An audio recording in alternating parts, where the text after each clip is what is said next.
Teffanie Thompson. An MFA graduate of Seton Hill, Teffanie has created several stories for young audiences. Her middle grade novel, Dirt, won a Best YA African American Literary Award.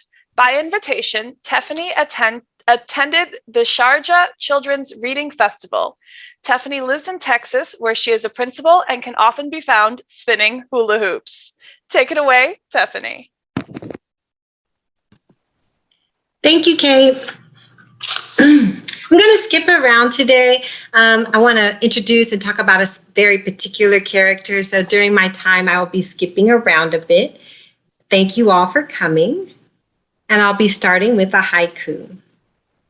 Dirt cradles the seed. She carves paths to destiny and houses our roots. Dirt. I walked in from school and Mom immediately turned off her DVR'd How to Get Away with Murder. This was major. Mom never turned off Shonda. My stomach felt funny because I had a feeling this had something to do with me. Miss Peak phoned today, she said. Mom faked a calm voice and rose from the chocolate leather sofa. Her hips pushed a stack of mail from the cadenza and sent it fluttering to the floor. A shiny family reunion reminder postcard winked up at me. She stopped dangerously close to me. Except for the Old Navy flip-flops and the scowl, Mom looked exactly like she did when I left this morning. Her flawless Halle Berry haircut didn't move an inch, but her animal print, maroon, orange, and yellow long African dress swayed with each of her movements. Hello, beautiful mother. Did she find my phone? I asked. I was hoping that the hopeful tone of my voice would soften whatever she seemed worked up about. No, something more serious. You lost your phone again? We can talk about that later, Mom replied. What had I done wrong? I passed my finals. I paid my fines. This year, I actually found all of my textbooks to turn in before the last day of school. No trouble this week. I didn't leave wet towels on the floor in the bathroom. I don't think. Wait, Miss Peak wouldn't call about wet towels. I didn't know what I had done. These days, anything could upset Mom. Actually, your teacher informed me that once again, you barely passed reading. I looked up and rolled my head back to rest on top of my head on top of my backpack to prepare for the speech. The brown and white mural on our front entry ceiling pulled at my vision, colored like root beer floats. Art fanatics visited our house just to see our ceiling. John Biggers composed one of his last murals, a replica of family unity in our house. I think Mom asked Mr. Biggers to paint his masterpiece in the entryway so random strangers wouldn't ramble too far into our house to see their work. Right now, I wished I could sit backwards in the spiral tree trunks with the kids in the painting. The magical colors of the mural blended night with day and earth with sky.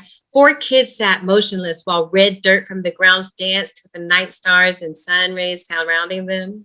Next, Mom would tell me all about how much money she and Dad paid for the Allen Locke Academy. She'd remind me how many Black people died so that I could live free and read. Why couldn't I live free and not read? Look at me when I'm talking to you.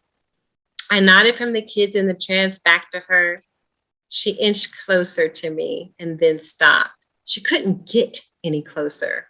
Washington, I taught you how to read, and I know that you read well. So if at 12 years old you don't want to take school seriously, we won't take anything seriously. I've canceled your enrollment in summer league basketball. Mom had my full attention now. I slapped my hands over my face to stop the stinging under my eyelids. No basketball? I dropped my arms to my sides. That escalated super fast. Canceled? My team would never understand. My coach would never understand. I couldn't let them down. This summer, we plan to go all the way, nationals in Las Vegas. Don't cry now. You can't just be able to shoot a ball through a net and wind up playing professional basketball. You have to go to college. And in college, you have to do what? Read. Michael Jordan, Kobe Bryant, and LeBron James all went to college. Why are you looking at me like that? She took in a deep breath and let out an irritated sigh.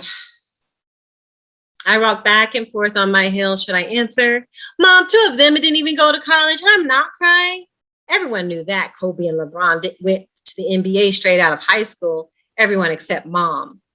Her glare signaled I shouldn't have corrected her. The calm voice vanished. You know what? All those Globetrotters did, I think. That's not the doggone point, Washington. She balled her fist on her hips. The point is, your teacher feels you need summer reinforcement and wants to enroll you in summer academy. I love you, Washington, and I know how much you enjoy basketball, but I have to say that I agree with her. This year, you are going to summer school. Mom kept talking, but I could only hear 4 words repeating in my head. Summer school? No basketball? Summer school? No basketball? Summer school? No basketball? No basketball. So that's the end of chapter 1. And Dirk takes a magical trip for Washington, and he goes back in time, and he time travels a bit, and it's quite a blast. And I'm so happy I was able to share this with you all.